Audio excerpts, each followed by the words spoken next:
दोस्तों, आज की कहानी सिर्फ कहानी नहीं, एक सच्ची घटना जिसे हमारे एक दर्शक ने शेयर किया है। हनुमान जी के अद्भुत चमत्कार की कहानी जो विश्वास, प्रेम और भक्ति की ताकत को महसूस कराएगी। तो चलिए शुरू करते हैं आज की कहानी। अनीता गुजरात के बड़ौदा शहर में अपने पति और बच्चे के साथ रहती थी। भागदौड़ भरी जिंदगी, बच्चे का स्कूल, पति का ऑफिस, घर मैनेज करना, सब कुछ उसके कंधों पर। और उसकी माँ गुजरात के ही एक शांत जिले पाटन में रहती थी। सरकारी स्कूल में टीचर थी। अनीता की माँ हर छुट्टियों में कहती थी, आजा बेटा, तुझसे मिले हुए बहुत दिन हो गए। लेकिन अनीता के पास हमेशा कोई न कोई वजह होती। पता नहीं माँ, राहुल अकेला कैसे मैनेज करेगा, हस्बैंड को ऑफिस में बहुत काम है, अगले महीने पक्का आऊंगी, ना जाने कितने बहाने। और ये अगला महीना 15 साल बीत गए, कभी नहीं आया। माँ अब रिटायर हो चुकी थी, उम्र ढलने लगी थी, पर बेटी के लिए आंखों की चमक आज भी वैसी की वैसी। पर एक दिन फोन आया, अनीता, माँ को बुखार है पर उतर नहीं रहा, डॉक्टर्स को कुछ समझ नहीं आ रहा। अनीता सब कुछ छोड़कर भागती हुई बड़ौदा से पाटन पहुंची। बस 1-2 हफ्ते में ठीक हो जाएगी माँ, ऐसा सोचकर निकली थी।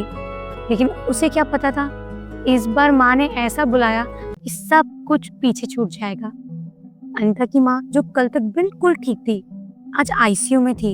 एक के बाद एक ऑर्गन्स फेल हो रहे थे, किसी को कुछ समझ नहीं आ रहा था। डॉक्टर्स हैरान थे, हर टेस्ट कराया पर कुछ भी पता नहीं चल रहा था।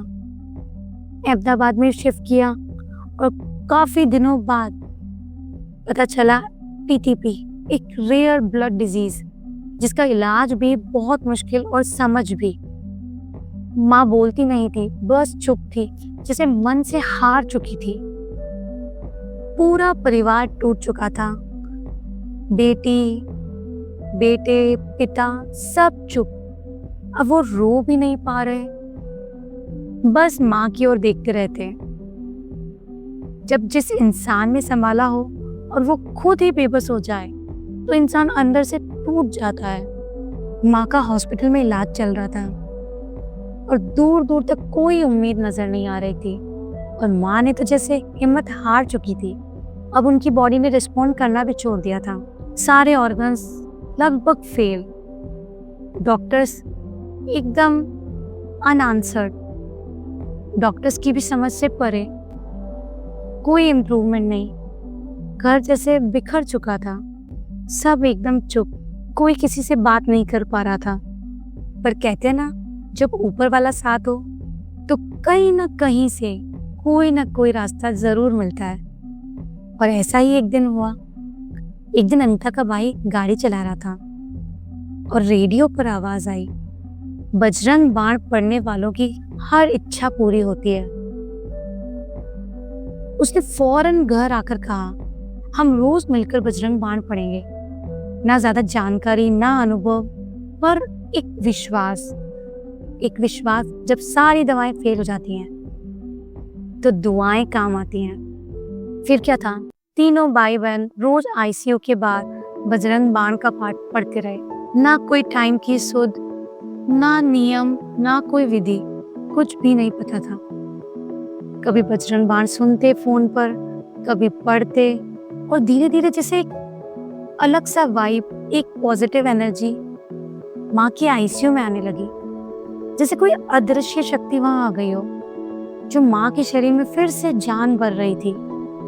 डॉक्टर्स एकदम हैरान, जिन्हें हमने ऑलमोस्ट गॉन मान लिया था, वो तेजी से रिकवर कर रही थी। ऑर्गन्स जो लगभग फेल हो चुके थे, वो धीरे धीरे फंक्शन करने लगे। रिपोर्ट्स थोड़ी थोड़ी नॉर्मल होने लगी। जो माँ 1 महीने से कोमा जैसी हालत में थी, वो अब मुस्कुराने लगी, धीरे धीरे उठकर बैठने लगी, बोलने की कोशिश करने लगी, चलने लगी। और आज अनीता की माँ 90% से ज्यादा स्वस्थ है और उनका पूरा परिवार रोज हनुमान चालीसा पढ़ता है। अगर आप भी किसी अंधेरे से गुजर रहे हैं तो बस एक बार दिल से हनुमान जी को पुकारिए, वो वहां भी पहुंच जाते हैं जहां डॉक्टर्स, दवाएं और उम्मीदें साथ छोड़ देती हैं। इस चमत्कार को जरूर शेयर कीजिए क्योंकि किसी को आज बजरंग बाण की याद दिलाने की जरूरत है। Thank you for watching.